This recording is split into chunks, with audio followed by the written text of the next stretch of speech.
세상이란 커다란 시스템 그 안에 대립과 전쟁이 아니면은 서바이벌을 투입 거부할 수 없는 Oh, he just went there. Hello there, my fair BTS fans. My name is Comedian, and seeing is believing. And if you can see me here on your screen, then believe that, sister. So today, it's Patreon Prefers Day. It's the magical time of week when I do a song as requested / ordered to by my Patreon subscribers. And if you like the idea of ordering me around, then the link's in the description. Yes, but once a week you can suggest videos for me to react to, and you can also vote on them, and you could even vote on your own video, which is like maybe a bit kind of egotistical, but I won't judge, not if you give me money, let's face it. And this week's winner of the Patreon Thursdays was Sam C, but the real winners are you, because you get to watch this video. As they phrased it, the anti-capitalist anthem Strange by Agust D. Kind of a spoiler, but I probably would have sussed out myself. I'm a fan of such sentiments, so that makes me look forward to it. I am looking forward to something. There it is, on the screen. That looks fun. And if you're looking forward to me actually shutting up and actually doing the reaction, then make sure you click subscribe. Do it right now. I'll wait. And click the like button, and let's go. Right now.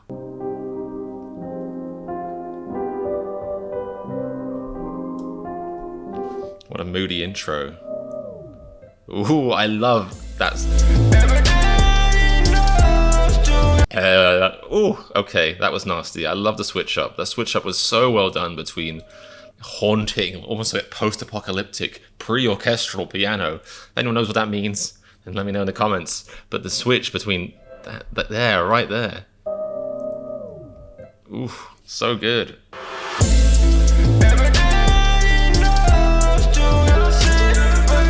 Dust and lust, they rhyme.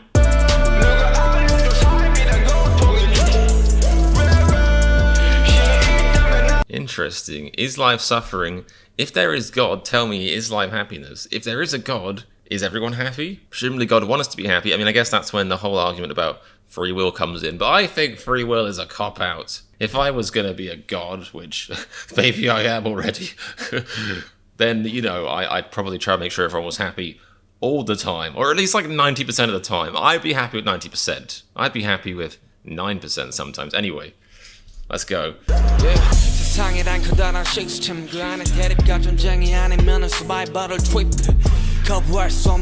Oh, he just went there. I was wondering, like, you know, because BTS aren't exactly the kings of like subtle lyrics. They often speak very meaningfully and sometimes subtle, but they don't pull punches. And this doesn't even pull a flick. It doesn't even pull an ear flick or a head bop with a newspaper. This pulls nothing. It leaves nothing at the kitchen table. The life you cannot turn down. Capitalism holds dream as a collateral. Oof. Holds dream as a collateral. And I feel like this is kind of what I was getting into for which, I can't remember which reaction series. I think probably the Rise of Bangtan, referring to, you know, how people sort of look down on BTS for doing music through the idol lens. But this is kind of all about that. I mean, like, capitalism literally says, you know, here's your dreams, here's the keys to your dreams. We got that now. That's ours. And if you want these keys, if you want to step in this door, you have to do it our way. This line is brilliant. And pump in a morphine named Hope. Ooh. This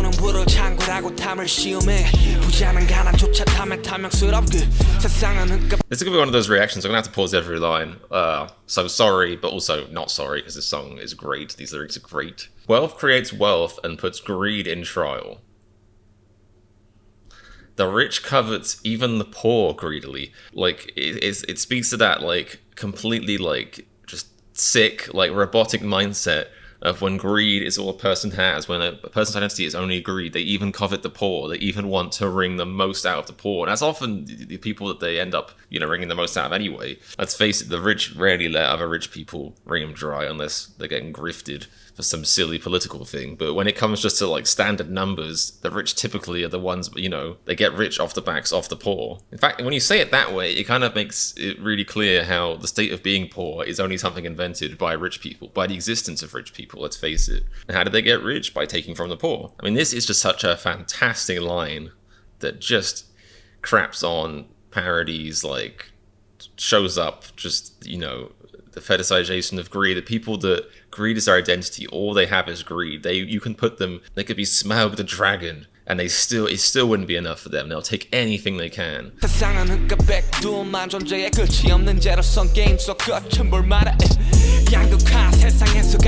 Okay, and here, I'm guessing black and white means basically the haves and have-nots. I mean, the world is basically turning to that now, where there's no middle class. It's literally, you know, the billionaires and everyone else. And it's getting more obscene by the day, wealth inequality.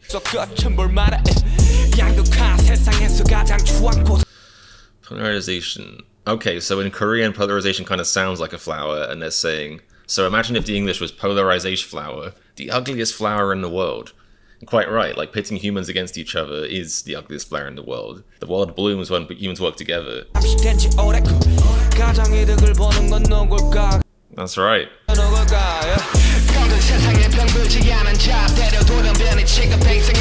The unsick in the sick world. And this goes back to that thing of there's so many more have-nots than haves. I think it was only recently somebody showed me like a visual graph that kind of put it in perspective for me. Like when you see the difference between a billionaire and even a millionaire, like nobody should be a billionaire. It is an obscene amount of wealth. It is an obscene amount of hoarding. It's literally like being back in caveman days and you take all the local crops, or you take all the local grizzly bears or jaguars or whatever crunchy meat they ate back then. And you look outside and every other caveman is starving and you have 10 jaguars inside. You can't even eat or ride or something. It's like, again, it's that greed to the point of distraction, greed to the point of, you know, subjection of your fellow man. The unsick in the sick world. And the irony being, the majority aren't the ones doing this, it's the minority, and they set the rules for the rest of us. And because they control society, because the haves, the 1%ers, or even that, the 0.1%ers, because they largely have the reins of the societies, they're the ones that get to tell society, no, everyone else is the freaks. Poor people are the freaks. We're normal. It's normal that we have more money than we can ever spend in 1 billion lifetimes. That's fine.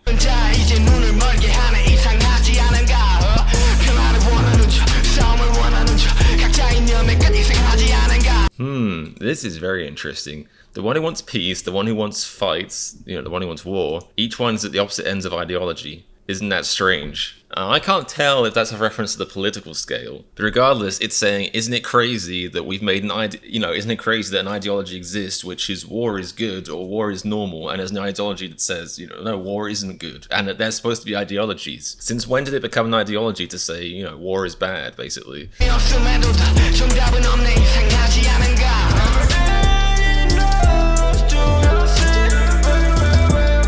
And now I'm seeing this as the ultimate, you know, conclusion to this. Everything in dust because everything is in lust. When you lust after everything, you leave everything in dust. You think you got taste? Oh baby, how do you know? Got say everything's under control. Interesting. A word I use many times in this reaction. The taste that capitalism controls by giving a few choices in the multiple choice question. Now this is a very, very deep lyric. It's got a lot more meaning than is hidden in, well, I guess the translation I'm reading. I mean, if we want to go to the taste, we can go directly to the most obvious interpretation of taste. You know, we are given the taste in food we have by capitalism, but the taste is pretty much, would you like this flavor of Pringles or this flavor? It's the illusion of choice. We think we have choice because we're basically given, you know, a couple of choices of the exact same thing. I think I read a thing saying that like 90% of the world's food is owned by like 4 or 5 different conglomerate companies. Like, the majority of the world's food is owned by the same people, the supply of food. Like, it goes that deep. This shit is real.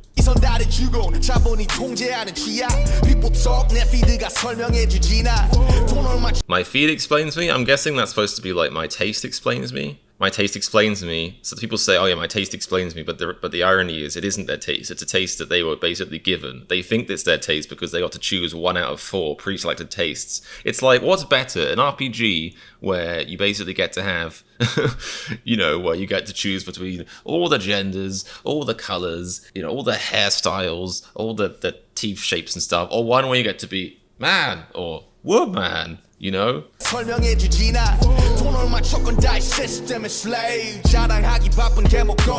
Ooh, that is such a tasty lyric. The dog collar and doghouse are busy showing off to each other, and this goes back exactly what I was saying to the whole billionaire thing. Maybe I'll try and find one of those graphs and pop it up on screen for you guys. But the difference between billionaires, and there's plenty of them out there these days, and even millionaires, who a lot of us might resent, is so obscene. And yet we're all caught up in this rat race. We're out here being like, oh, that guy with $1 million, when in reality, we're busy showing off to each other. We're busy trying to like lease cars or whatever, or have nice phones, all that kind of stuff, trying to prove to each other that we're actually wealthy. In reality, nobody is wealthy. All the wealth is being hoarded by people at the very top.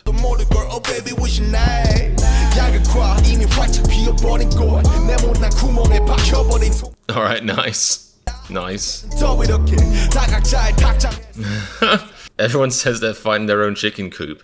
And again, like, I think the thing about capitalism, it teaches us to pretend or to think, to be conned into thinking that we must be happy with our lot, especially if we can look at somebody across the way and be like, well, their apartment's smaller than mine, so I'm doing great. I must be happy then.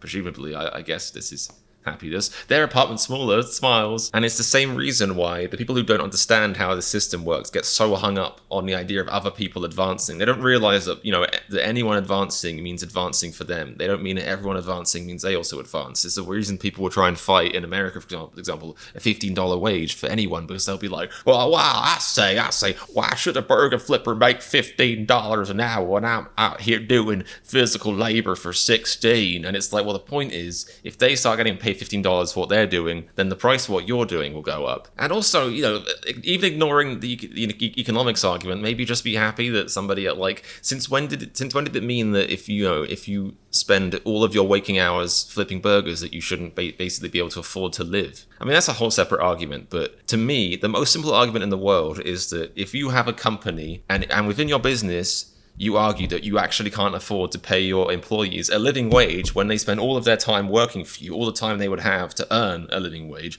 then you don't have a business idea. You don't have a business. It doesn't work. If you can't pay your employees, if you can't afford to pay your employees enough to live, then you don't have a business. But yeah, I just love the phrasing here. They're finding their own chicken coop. It's so just biting, but it's so true.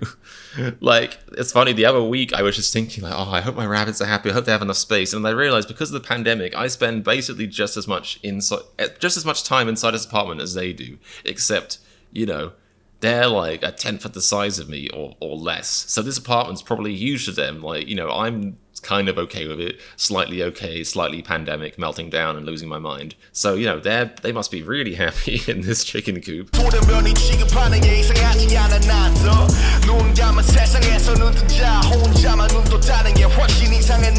Ooh, I like the callback here. It's pretty much the same mid-chorus or thing that Agust D Suga was singing, but slightly different. I like the change. The fact that person alone has opened their eyes is stranger to me. When you start to realize these truths, it can feel alienating or weird almost that only a few people seem to recognize this. You start to think, why isn't everyone recognizing this? But the reality is, capitalism and these systems and the people that invented these systems, they're scheming, they're smart, it works. People get hung up on this rat race, and some people out there have less empathy. They're more obsessed with making sure, that they're doing okay. And for them, sometimes it is enough to be well, I'm not a billionaire yet, but at least my chicken coop is bigger than that guy's rat cage.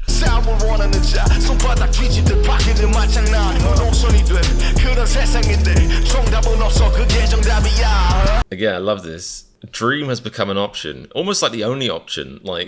It's a world where somebody like me can think the most realistic chance I have somehow of making enough money where I could afford a house one day is to try and do a reaction channel. And there's nothing wrong with that because I like being expressive and stuff. But when you think of the values our society is founded on, those values which are pretty fake, which is that, you have to work really hard and get a job in engineering or science or something, and then you'll be able to afford what you want. Even that isn't true these days. You basically have to hope to literally rise to the top percentiles to afford stuff like that. It's beyond insane. It's completely broken. But the system is becoming so broken, and the more this corruption and greed spreads, the more it gets out of hand. The dreams are becoming our only options.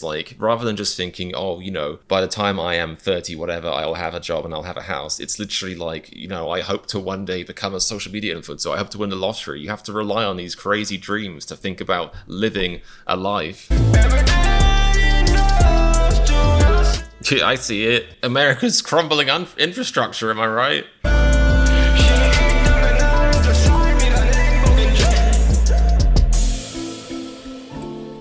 Got a little like Peter Pan style breakdown. I thought this was about to end. I wonder if they're both gonna come in for a sick like double solo at the end. I guess we'll see.